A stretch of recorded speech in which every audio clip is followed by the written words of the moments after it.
전 국민의 같은 최저임금을 적용하는 한국과 달리 해외에서는 업종과 지역에 따라 유연하게 운영하는 사례가 많다. 일본은 47개 지방자치단체들 ABCD 내 등급으로 나눠 최저임금을 달리 적용한다. 지역마다 근로자의 생산성과 고용주의 능력이 다르다는 이유에서다. 미국은 정부가 연방 최저임금을 정하되 주에 따라 최저임금을 다르게 설정할 수 있다. 캐나다 역시 주별로 최저임금을 결정하며 직종에 따라서 차등을 두고 있다.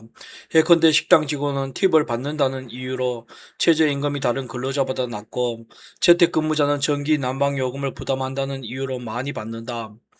영국과 네덜란드는 숙련도를 감안해 나이가 어린 청년에게는 낮은 최저임금을 적용하는 사례다. 국내에서도 업종, 지역, 연령 등에 따라 최저임금에 차등을 둬야 한다는 요구가 경영계에서 꾸준히 나오고 있다. 하지만 특정 직종이 저임금 일자리로 낙인시킬 수 있고 사회평등을 저해한다는 반론도 커 쉽게 받아들여지긴 어려워 보인다. 합계 출산율, 토탈 퍼틸리티 레이트, 여성 한 명이 평생에 걸쳐 낳을 것으로 예상되는 평균 출생아 수, 젊은 부부 몰려드는 캐나다, 청소년 3명 중 1명은 이민가정. 캐나다는 주요 7개국 가운데 인구 증가율이 가장 높은 나라다. 지난해 캐나다 인구 증가율은 5.2%였다. 캐나다의 합계 출산율이 2020년 사상 최저를 찍을 만큼 저출산 기조가 장기간 이어진 점을 감안하면 의아해지는 숫자다. 정답은 이민이다. 1980년대부터 미래의 인구 절벽 가능성에 대처하기 위해 적극적으로 이민을 받은 결과다. 캐나다 역시 여느 선진국처럼 저출산과 고령화 문제를 안고 있다. 캐나다의 2020년 합계 출산율은 101.41명으로 세상 최저를 기록했다. 인구 규모를 유지하는 데 필요한 대체 출산율에 턱없이 못 미친다. 고령화도 빠르게 진행 중이다. 캐나다 정부는 근로자 대 은퇴자 비율이 50년 전 7대1에서 2035년에 2대1로 바뀔 가능성을 우려하고 있다. 캐나다가 고령화 속도를 늦추는 방법은 이민이다. 최근 노동력 증가분의 거의 전부가 이민자다. 2032년엔 캐나다 인구 증가의 100%가 이민자 유입에 의존할 전망이다. 캐나다 통계청에 따르면 지난해 캐나다 인구의 23%, 약 830만 명, 23%가 이민자였다. G7 중 가장 높은 비율이자 캐나다 역사상 최고치다. 세계 곳곳에서 젊은 이민자가 몰리면서 캐나다의 노화 속도가 늦어졌다. 캐나다의 전체 인구 중 생산 가능 인구가 15에서 64세, 생산 가능 인구가 차지하는 비중은 65%로 G7 중에서 최상위권이다. 이고은 기자, 한국경제, 2022년 11월 29일. 동그라미 1번, 인구 감소가 경제에 악영향을 끼치는 이유를 생각해 보세요. 노동력이 주로 생산, 소비, 투자, 고용이 동반 감소하는 악순환이 나타날 수 있음. 2번, 저출산을 보여주는 대표적 지표는 합계 출산율입니다. 우선 수치를 확인하세요. 캐나다의 합계 출산율은 1.41명, 인구 규모를 유지할 수 없는 수준. 3. 인구 절벽을 막기 위한 대응책은 무엇이 있을까요? 캐나다는 적극적인 이민자 유치로 노동력과 내수 기반을 확대. 한국 노동시장에 직면한 가장 근본적인 위기는 인구 절벽이다. 2017년 생산 가능 인구가 사상 처음 감소했고 2021년부터는 총 인구도 내리막길을 걷기 시작했다. 일할 사람도 돈 쓸 사람도 다 줄어든다는 얘기다. 통계청은 지금 추세라면 100년 뒤 국내 인구가 2천만 명 선에 턱걸이할 것이라는 우울한 전망까지 내놨다. 저출산 문제와 관련한 기사에 늘 등장하는 통계가 바로 합계 출산율이다. 출산 가능한 여성의 나이인 19세부터 49세까지를 기준으로 여성 한 명이 평생 낳을 것으로 기대되는 평균 출생아 수를 계산한 것이다. 연령별 출산율을 모두 더해서 구한다. 우리나라 합계 출산율은 1970년만 해도 4.71명에 달했다. 이후 정부의 인구 억제 정책, 초혼 연령 상승 등의 영향으로 지속적으로 하락했다. 1984년에 2명 아래로 떨어졌고 2018년에는 1명대가 무너졌다. 2021년에는 더 낮아져 0.81명이 됐다. 경제협력개발기구 회원국적 최하위다. 경제력이 올라갈수록 아이를 덜 낳는 것은 어느 정도 자연스러운 현상이다. 그렇다고 해도 한국은 그 속도가 너무 빠르다. 정부는 2005년 저출산 고령화 사회 기본법 제정 이후 저출산 문제에만 280조 원 넘는 예산을 쏟아부었다. 하지만 별로 달라지는 게 없다. 보조금과 수당을 지원해주는 1차원적 방식으론 문제를 해결할 수 없다는 점이 명확해지고 있다. 노벨 경제학자 경제학상 수상자인 고 게리 베커 교수는 저출산이 사람들의 효율적 선택이라고 설명했다. 아이를 낳아, 낳아 누리는 효용보다 들어가는 비용이 많으니 포기한다는 것이다. 특히 임금 수준이 높은 선진국, 고소득층 부부일수록 출산의 기회비용이 크다는 분석이다. 우리와 같은 고민을 해온 다른 나라들은 이민에서 해답을 찾기도 했다. 국내에서도 이민청을 설립하고 해외 인재를 적극적으로 유치하자는 목소리가 나왔다. 다만 유럽 사례에서 보듯 이민자가 많아질수록 제노포비아, 외국인 혐오, 제노포비아 같은 사회적 갈등도 만만치 않다. 단일민족 정서가 유독 강한 한국에선 더욱 무거운 과제가 되지 않을까. 읽을 거리. 인구 대구 바뀐다. 인도가 세계 1위로 중국은 이제 고령 사회. 세계에서 인구가 가장 많은 나라가 중국에서 인도로 바뀐다. 유엔은 2023년 4월 인도 인구가 14억 2,862만 명을 기록해 중국을 추월할 것으로 분석했다. 중국은 송나라 때 인구 1억 명을 넘어선 뒤로 천년을 독점해온 인구 대국 타이틀을 넘겨주게 되었다. 오랫동안 한 가정 한 자녀 정책을 폈던 중국은 어느새 인구 감소를 걱정하는 상황이다. 중국 정부 공식 통계에 따르면 2022년을 기점으로 총 인구가 줄어들기 시작했다. 또 노인 비중이 14.2%를 기록해 고령 사회에 진입했다.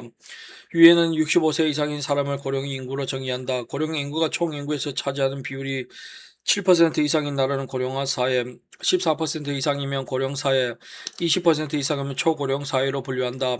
한국은 2001년 고령 인구 비율이 7.2%를 기록하며 고령화 사회에 들어섰고 2018년에는 14.4%로 더 높아져 고령 사회가 됐다. 늙어간다는 것 사람한테도 그렇지만 나라 경제에는 더더욱 서글픈 일이다. 연금과 복지 혜택이 필요한 연령층은 급격히 늘어나는 반면 일하면서 세금 내는 젊은 층은 점차 줄어들기 때문이다. 통계청은 2025년 국내 고령 인구가 20.6%까지 늘어 초고령 사회에 공식 진입할 것으로 보고 있다. 고령 사회에서 초고령 사회로 넘어가는데 7년밖에 걸리지 않는다는 얘기다. 스웨덴은 48년, 프랑스는 40년, 독일은 34년, 포르투갈은 23년, 일본은 11년이 걸린 일이다. 한국은 전쟁 직후 태어난 베이비붐 세대 710만 명이 대거 은퇴하면서 빠른 속도로 고령화가 진행되고 있다. 국제통화기금은 인도 국내 총생산이 영국, 독일, 일본을 차례로 제치고 2027년 세계 3위에 오를 것이라는 전망을 내놨다. 물론 인도는 아직 계획 경제 잔재가 강하게 남아있고 지역 계층별 양극화가 워낙 심해 장밋빛 전망이 그대로 현실이 될지 장담할 수는 없다. 하지만 젊은 인구 구조가 인도 경제의 고성장을 이끄는 원동력이 될 것이라는 점에는 전문가들 시각이 일치한다. 2030년 중위연령 총 인구를 나이 순으로 줄 세웠을 때 가장 중간에 있는 사람은 나이. 중국은 42세, 미국은 40세인 반면 인도는 31세로 예측된다. 인트로 편소 환율에 관심이 없던 사람도 해외여행이나 해외 직구를 앞두고서는 환율 변동에 민감하게 반응하게 된다. 하물며 매일 세계 시장을 무대로 뛰는 기업들은 어떨까? 항공사나 정유사의 경우 다른 조건은 그대로인 채 원달러 환율이 15만 올라도 장부산 수백억 원의 손실을 본다. 환율은 서각개미들의 투자 수익률을 좌우하는 중요 변수이기도 하다. 개방화가 이뤄질수록 환율이 국가 경제에 미치는 영향력은 커진다. 사장 환율 익스체인지 레이트 서로 다른 두 나라 화폐 간의 교환 비율 우리나라 경제에서 가장 중요한 환율은 원달러 환율이다. 원달러 환율 포럼세 80원 급등 외환당국 쏠림 가도 원달러 환율이 17일 장중한데 1,300원대로 뛰면서 다시 환율이 불안해지고 있다. 이날 서울 외환시장에서 환율은 14원 70전 오른 1,299원 50전에 마감했다. 7원 10전 오른 1,291원으로 거래를 시작해 상승폭을 키웠다. 오후 한대 1,303원 80전까지 뛰었다. 환율이 장중 1,300을 넘은 것은 작년 12월 20일 이후 두 달 만이다. 환율은 지난해 10월 1,400원대 중반까지 오른 뒤 한동안 하락세를 보였다. 이달 22일엔 종가 기준 1,220원 30전까지 밀렸다. 제롬 파월 미국 중앙은행 의장이 디스인플레이션이 시작됐다고 밝히면서 패드의 피벗에 대한 기대가 커진 결과다. 피벗, 정책 기조 전환. 하지만 미국의 인플레이션이 쉽게 꺼지지 않는 데다 고용 지표까지 예상보다 높게 나오면서 환율이 다시 꿈틀거리기 시작했다. 특히 이날은 중앙은행 내부에서 빅스텝, 한 번의 기준금리 0.5% 인상 필요성까지 제기하면서 긴축 공보가 커졌다. 그 결과 한유는 지난 2일 이후 보름새 80원까지 뛰었다. 외환당국도 한율 급등에 촉각을 곤두세웠다. 기재부 관계자는 이날 한율이 장중에 급등하자 한율 움직임이 과도한 것 같아 조금 쏠림이 있는 것 같다고 구두 개입에 나섰다. 조미영 기자, 한국경제 2023년 2월 18일. 동그라미 1번. 원달러 환율이 어떻게 변했고 화폐 가치에는 어떤 의미인지 확인하세요. 전날보다 14원 70전 오른 1299원 50전. 원달러 환율 상승은 원화 가치 하락을 의미. 2번. 특정 시점의 환율보다는 최근 흐름에 주목해 보세요. 넉 달 전 1,400원대를 찍고 하락세를 이어왔지만 보름 동안 80원 반등. 3번. 환율 변동을 유발하고 있는 요인을 찾아보세요. 미국이 긴축 정책을 유지할 것이란 전망에 달러가 다시 강세로 전환. 4번. 국내 경제에 미칠 다양한 영향을 예상해 보세요. 수일 물가 상승으로 소비자 부담 가중, 자본시장의 외국인 자금 이탈 등 우려. 경제 신문을 처음 읽을 때 많이 헷갈리는 게 환율과 원화 가치가 반대로 움직인다는 점이다. 예를 들어 원달러 환율이 어제 1,000원이었고 오늘 2,000원이 되었다고 하자. 환율은 하루새 2배나 상승했다. 그런데 어제는 1,000원을 내면 1달러를 받을 수 있었는데 오늘은 2,000원을 줘야 1달러를 얻을 수 있다. 원화의 가치는 반토막으로 하락한 것이 된다. 원달러 환율 상승은 원화 가치 하락, 환율 하락은 원화 가치 상승과 똑같은 말이라는 것을 기억해 두자. 원달러 환율을 달러의 가치로 생각해도 된다. 환율이 달라지면 국내 경제에는 어떤 영향을 줄까? 우선 장수와 부채 장수라는 전래 동화처럼 웃는 사람과 우는 사람이 동시에 생긴다. 환율 상승을 예로 들면 우선 수출 기업에는 호재다. 같은 상품을 팔아도 원화로 환산한 금액이 많아지니 이익이 늘어난다. 해외 판매가를 낮춰 가격 경쟁력을 높이는 전략도 가능해진다. 반면 수입이 많은 기업에게는 악재다. 같은 상품을 수입해도 더 많은 원화를 지불해야 한다. 환율 상승분을 반영해 국내 가격을 올리든가 자체적으로 감내하는 수밖에 없다. 적정 수준을 넘어서는 환율 상승은 자본시장에 큰 충격을 준다. 원화 가치가 떨어지면 국내에 투자했던 외국인들이 한국 주식과 채권을 팔아치우고 떠나는 셀 코리아에 나설 수 있어서다. 외국에 있는 자녀에게 정기적으로 송금하는 기러기 아빠에게도 환율 상승은 반갑지 않은 뉴스다. 외채를 갚기 위해 필요한 원화의 양도 늘어나 정부와 민간의 외채 상환 부담이 커지는 측면도 있다. 한국은 수출의 많은 부분을 의존하는 나라이자 천연 자원이 부족해 원유를 비롯한 각종 원자재의 상당 부분을 수입에 의존하는 나라다. 환율 상승은 수출 기업의 생산을 활발하게 하는 동시에 수입 기업의 원가를 높이고 물가의 불안 요인으로 작용하는 양날의 검이 될 수 있다. 최근에는 환율 상승이 수출 증대로 이어지는 효과가 예전보다 떨어졌다는 지적도 나오고 있다. 한국의 산업 구조가 바뀌고 있기 때문이다. 국내 기업들은 해외 생산 기지를 잇따라 구축해 현지 생산, 현지 판매를 강화하는 추세다. 또 제품을 만드는 데 필수적인 핵심 원재료를 수입에 의존하는 업종이 많아졌다. 이런 이유 때문에 환율이 올라도 원가보다 상승분이 매출 증가 효과를 상쇄할 수 있다는 것이다. 만약 금리 상승, 경기 침체 등이 가속화하는 상황이라면 수출 경쟁력 향상을 기대하기가 더 어려워질 수 있다.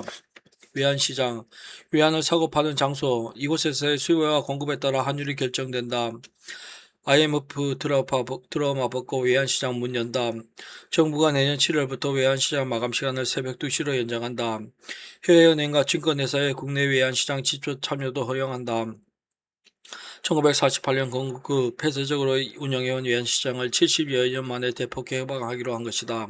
기획재정부와 한국은행은 7일 이 같은 외환시장 선진화 방안을 발표했다. 우선 오전 9시에서 오후 3시 30분에 외환시장 운영 시간을 영국 런던 금융시장이 마치는 다음날 새벽 2시까지 연장한다. 뉴욕, 월가, 랜던 등에 있는 해외 금융회사의 국내 외환시장 참여를 늘리기 위한 조치다.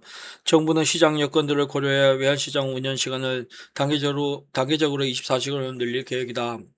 일정 요건을 갖춰 정부 인가를 받은 해외 금융회사의 외환시장 지표 참여도 허용한다. 현재 국내은행, 외국은행, 국내 지점, 증거사 등 54곳만 참여하는 외환시장의 문을 넓히겠다는 것이다. 정부는 국내 외환시장이 외국인 놀이터로 전락하는 것을 막기 위해 투기적 성격이 있는 헤지펀드는 인가 대상에서 제외할 계획이다. 김성우 기재부 국제경제관리관은 한국 경제가 선진국 수준으로 발달을 맺지만 외환시장만큼은 1997년 외환위기 들어옴으로 폐쇄적이고 제한적인 구조에서 벗어나지 못했다며 국내 외환시장 규모가 확대되고 참여자가 늘면서 원화 자산의 매력이 커지고 환율 안정에도 기여할 것이라고 말했다. 황정한, 조미영 기자, 한국경제 2023년 2월 8일 동그라미 1번 우리나라 외환시장의 기본 구조를 파악해보세요. 오전 9시 오후 3시 30분 개장 반동환율 애처택 외국인에겐 일부 폐쇄적 성격 2번 외환시장 개방으로 얻을 수 있는 긍정적인 효과는 무엇일까요? 참여자와 거래량이 늘어날수록 원화 투자 수요가 증가하고 환율 안정에 기여 3번 외환시장 개방으로 생길 수 있는 부정적 효과도 생각해 보세요.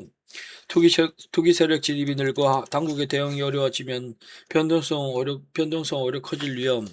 환율 변동의 영향은 양면선이 있는 만큼 방향보다는 속도가 중요하다. 단기간의 출렁임은 수출, 수입 가격의 불확실성이 커져 무역이 위축되고 곳곳에서 예상 밖의 투자 손실이 터져 나오게 된다. 한국은 1997년 외환위기와 2008년 금융위기 당시 원달러 환율이 수시로 널뛰기를 해 큰 혼란을 겪은 경험이 있다. 환율은 기본적으로 외환시장에서 수요와 공급에 따라 결정된다. 하지만 구체적으로 따져보면 수십 가지 변수가 얽히고 설킨 고차 방정식과 같다. 우선 국제 수지가 흑자냐 적자냐 환율에 영향을 준다. 국내 기업이 수출이 늘거나 해외 투자자가 국내 자산을 많이 사들이거나 외국인 관광객이 증가한다고 가정해보자. 달러를 벌어들인 만큼 국내에서 달러가 흔해지기 때문에 원달러 환율의 하락 요인으로 작용한다. 이번엔 반대로 수입이 많아지거나 한국인의 해외 투자가 늘거나 한국인의 해외 관광이 증가하는 상황을 생각해보자. 달러가 국외로 빠져나가는 것이어서 환율 상승을 유발하게 된다. 중앙은행의 동화정책도 환율을 움직일 수 있다. 가령 한국은 가만히 있는데 미국만 긴축에 들어갔다고 하자. 기준금리 인상. 글로벌 투자자 입장에서는 달러로 표시된 자산에 투자하는 게 수익률 면에서 이득이니 달러를 사들이고 원화 등 나머지 자산은 팔아버리려 할 것이다. 이것은 곧 원달러 환율 상승으로 이어진다. 달러 가치 상승은 원화 가치 하락으로 이어진다. 반대로 한국이 더 강력한 긴축에 나선다면 원화가 기해지는 만큼 원달러 환율 하락을 예상해 볼 수 있다. 원화 가치 상승.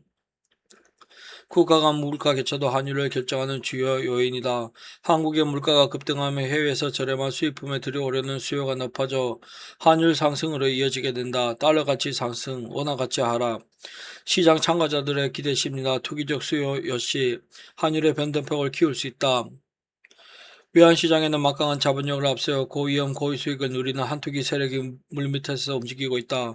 어느 나라 환율이 오를 것으로 예상되면 미리 달러를 쟁여놓고 환율이 내릴 것 같으면 선물 거래를 활용해 달러를 앞당겨 팔기도 한다.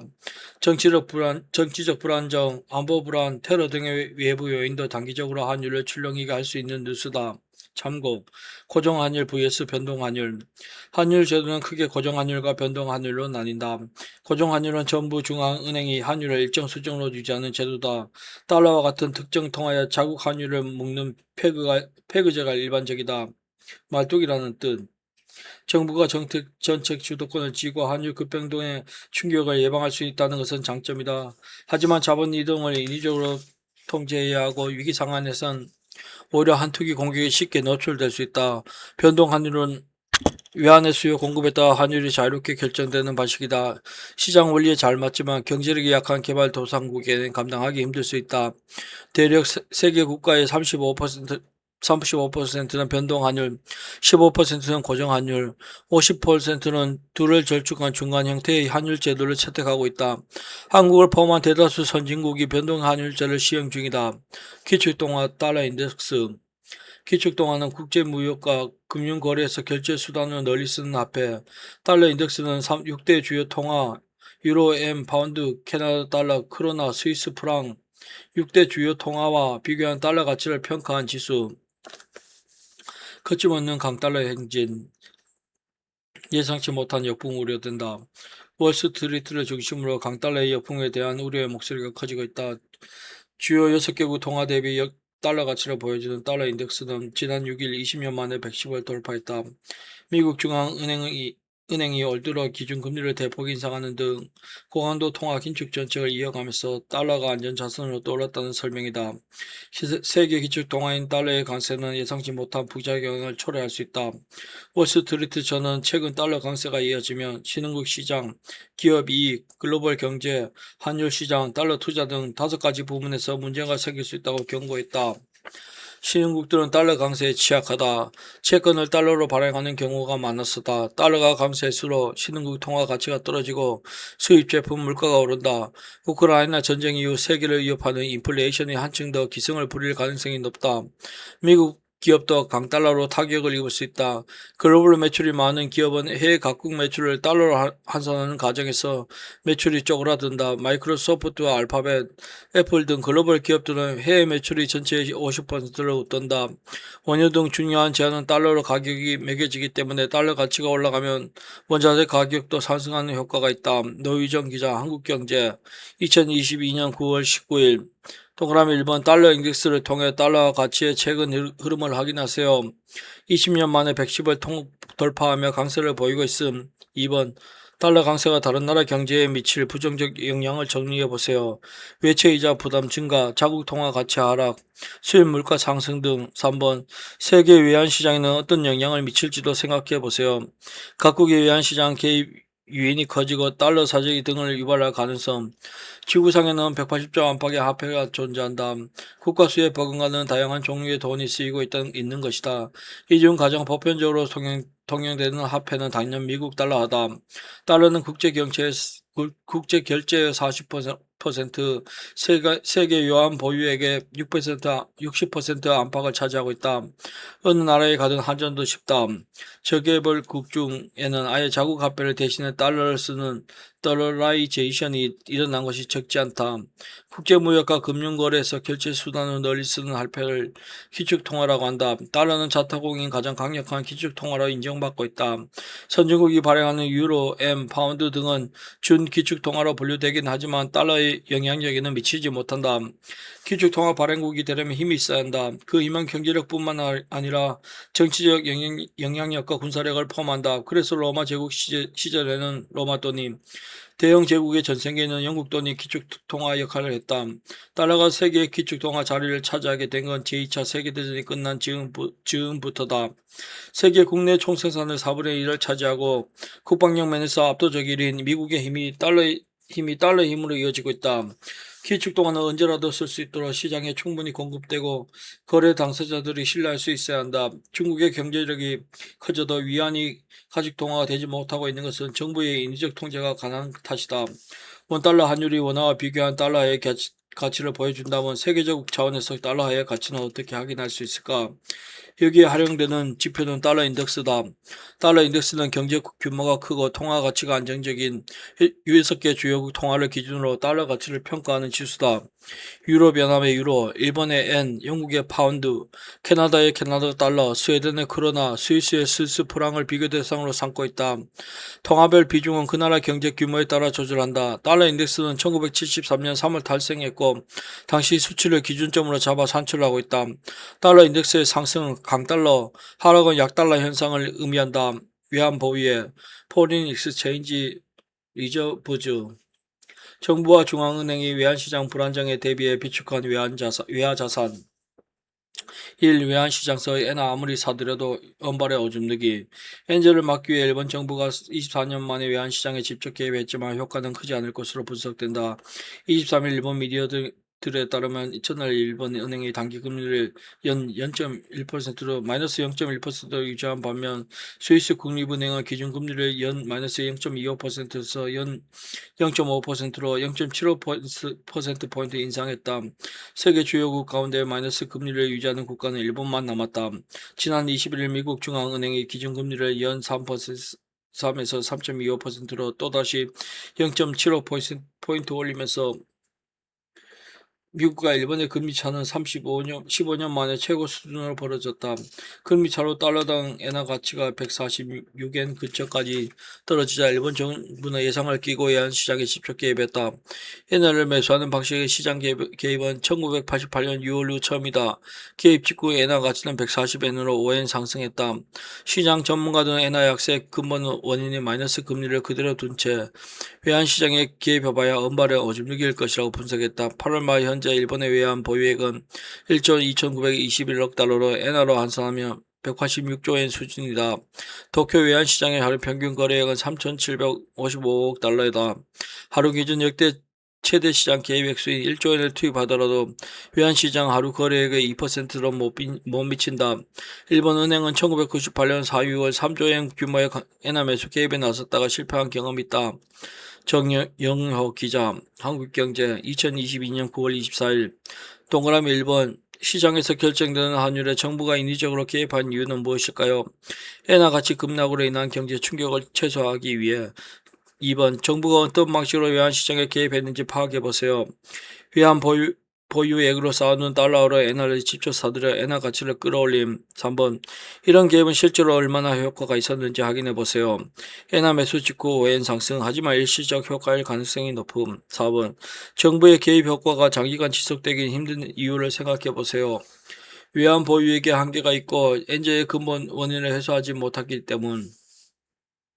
환율은 경기에 정반대적 영향을 미치는 만큼 각국 정부와 중앙은행은 여러 정책 수단을 활용해 환율을 적정 수준으로 관리하려 한다. 외환당국의 이런 활동을 외환시장 개입이라 한다. 외환시장에 개입하는 방식에는 크게 간접 개입과 직접 개입이 있다. 간접 개입은 외환당국이 시장에 개입하겠다는 뜻을 외부에 밝히는 것인데 말로 하는 구두 개입이 대표적이다. 예를 들어 기획재정부나 한국은행의 고위 관계자가 환율을 예의주시하고 있다. 급격한 변동을 좌시하려 하지 않겠다는 식으로 공개적으로 발언하면 구두 개입이 된다. 말이 안 통하면 행동으로 보여줄 수도 있다. 정부와 중앙은행이 외환시장에서 직접 달러를 거래하면 직접 개입이 된다. 원달러 환율이 너무 오른다고 판단하면 달러를 팔고 환율이 너무 떨어질 땐 달러를 사들여 가격에 영향을 미치는 것이다. 이렇게 시장에 개입하려면 평소 외화를 어느 정도 갖고 있어야 한다. 정부와 중앙은행이 쌓아둔 외화 자산을 외환 보유액이라 한다. 외환 보유액은 환율이 요동칠 때 가격을 안정시킨 데 활용할 수 있고 금융회사가 대외 결제를 처리하지 못하는 등의 긴급 상황에 투입하기도 한다. 국가의 대외 지급 능력에 뭔가 문제가 생겼을 때 동원되는 만큼 경제의 안전판으로 불린다. 외환 보유액을 얼마나 쌓아놓는 게 적정한지 명확한 기준은 없다. 미국은 어차피 달러가 기축 통화이니 외환 보유액을 많이 쌓아둘 필요가 없다. 반면 한국과 같은 소규모 개방 경제일수록 유사시 부족함이 없을 정도로 비축할 필요가 있다는 게 중론이다. 한국은 외환 보유액의 중요성을 절실하게 느낀 적이 있다. 1997년 12월 18일 우리나라 외환 보유액은 39억 4천억 달러, 약 5조 6천억 원까지 떨어졌다. 결국 국제통화기금에서 달러를 빌려와야 했고 이것이 외환위기다. 물론 요즘은 상황이 달라졌다. 한국의 외환 보유액은 2023년 2월 말 기준 4,252억 달러로 세계 9위 규모다. 외환 보유액은 필요할 때 언제든지 현금화할 수 있으면서 손실이 나지 않을 안전한 곳에 보관해야 한다. 그래서 한국은행은 외환 보유액의 80%가량을 우량 채권에 묻어놓고 있다. 통화 종류별로 보면 달러가 70% 안팎해달라고 유로, 엔, 파운드, 호주 달러, 캐나다 달러 등에도 분산 투자하고 있다. 통화 스와프, 커런시 스와프, 두 나라가 필요시 각자의 통화를 사전에 정한 환율로 교환하는 거래, 외환위기 상황에 대비하는 수단으로 활용된다. 제2 외환위기 가능성 확 줄었다. 한국이 과거 외환위기처럼 유동성 위기에 처했을 때 캐나다 달러를 무제한으로 빌릴 수 있는 통화 스와프 계약을 캐나다와 체결했다. 캐나다 달러는 유로와 엔화, 파운드와 등과 함께 준 기축 통화 대접을 받는다. 통화 스와프 체결은 한국의 대외 신뢰도에 긍정적인 영향을 미쳐 원화 강세 요인으로 작용했다. 원달러 환율은 16일 장중 한때 달러당 1,000원 밑으로 떨어졌다. 캐나다와의 통화 스와프 체결이 위한 안전망을 구축하는 계기가 될 것이라는 기대와 함께 원화 강세를 가속화하는 요인으로 작용할 것이라는 관측도 제기된다. 이주열 한국은행 총재는 15일 오타와에 있는 캐나다 중앙은행 본부에서 스티븐 폴로즈 총재와 통화 스와프 계약서에 서명했다. 이번 계약은 만기와 한도를 미리 정하지 않는 파격적인 조건으로 이뤄졌다. 위기 발생 시 우리가 원하는 만큼 원하는 기간에 캐나다 달러를 빌려 쓸 수 있다. 이 총재는 통화 스와프 대상이 사실상 기축 통화라는 점에서 2008년 금융위기 때 미국과 통화 스와프를 체결한 이래 가장 의미가 크다고 말했다. 김은정 기자, 한국경제 2017년 11월 16일 1번 통화 스와프가 외환위기를 막는 안정장치로 불리는 이유는 무엇일까요? 외화가 부족할 때 우리나라 돈을 주고 외국 돈을 가져올 수 있기 때문. 2번 통화 스와프 체결이 환율에 어떤 영향을 줬는지 알아보세요. 체결 직후 원화의 신뢰도가 높아져 원달러 환율 하락 효과, 원화 가치 상승. 3. 한국이 통화 수화표를 맺은 다른 나라들 현황도 확인해 보세요. 중국, 호주, 스위스 등과도 체결했고, 과거 미국, 일본과도 계약한 적이 있음.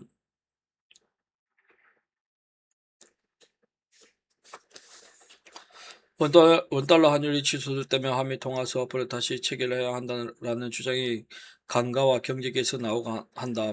통화 수화표는 서로 다른 두 통화를 맞바꾼다는 뜻이다. 수합. 원래는 금융시장에서 위험매표나 외화 조달 목적으로 거래되는 파생 상품의 하나지만 국가 간의 통화 맞교환 계약을 의미하는 용어로 더 널리 쓰이고 있다. 통화 스와프를 쉽게 말하면 필요할 때 언제든 상대국의 통화를 빌려 쓸 수 있도록 약속하는 외화 마이너스 통장이라 할 수 있다. 통화 스와프는 외환 보유액과 더불어 국가 외환 위기를 예방할 수 있다는 양대 안전판으로 톡한다. 통화 스와프는 평소엔 별 필요가 없어도 위기 상황에서 진가를 발휘한다. 이를 잘 보여주는 사례가 2008년 10월 미국과 맺은 300억 달러 규모의 통화 스와프다. 금융위기로 세계 경제가 흔들리는 가운데 한국은행의 급격한 기준금리 인하에도 불구하고 원달러 환율은 급등하고 있었다. 한미 통화 스와프 체결 소식 한 방에 하루 새 원화 가치가 177원 뛰어올랐고 주가도 12% 치솟았다. 경제의 모든 문제를 해결하는 망변 통치약이 될 수 없지만 시장의 불안 심리를 가라앉히는 데는 상당한 역할을 하는 셈이다. 한미 통화 스와프는 2008년, 2010년, 2020년, 2021년 운영됐다가 계약이 종료된 상태다. 국제통화기금 IMF는 2016년 보고서에서 신흥국이 위기 때 활용할 수 있는 유동성 조달 수단으로 통화 스와프가 가장 유용하다고 분석했다. 외환 보유액을 소진하거나 IMF 대출을 받는 것보다 신속한 대응이 가능하고 당국의 부담이 적다는 이유에서다. 국가 간의 거래인 만큼 정치 외교적 상황이 변수가 될 수 있다. 한국과 일본은 2001년 20억 달러짜리 통화 스와프 계약을 맺은 이후 2011년 700억 달러까지 규모를 증액했다.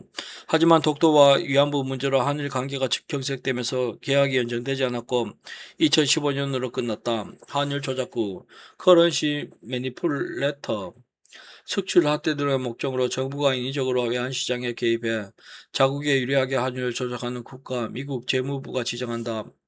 한국도 환율 관찰 대상국 미중 1등 12개국 지정 미국 정부가 한국을 포함한 12개국 환율 관찰 대상국으로 지정했다. 미국은 매년 두 차례 환율 보고서를 내는데 한국은 2016년 4월 이후 2019년 상반기를 제외하고는 매번 관찰 대상국에 포함됐다. 관찰 대상국으로 지정돼도 특별한 불이익은 없다. 미국 재무부는 지난 10일 발표한 상반기 주요 교역 대상국의 거시경제 환율 정책 보고서를 통해 미국과 교역 규모가 큰 상위 20개국의 환율 정책을 평가했다. 그 결과 한국과 중국, 일본, 독일, 이탈리아, 인도 등 12개국을 관찰 대상국으로 스위스를 심층 분석 대상국으로 지정했다.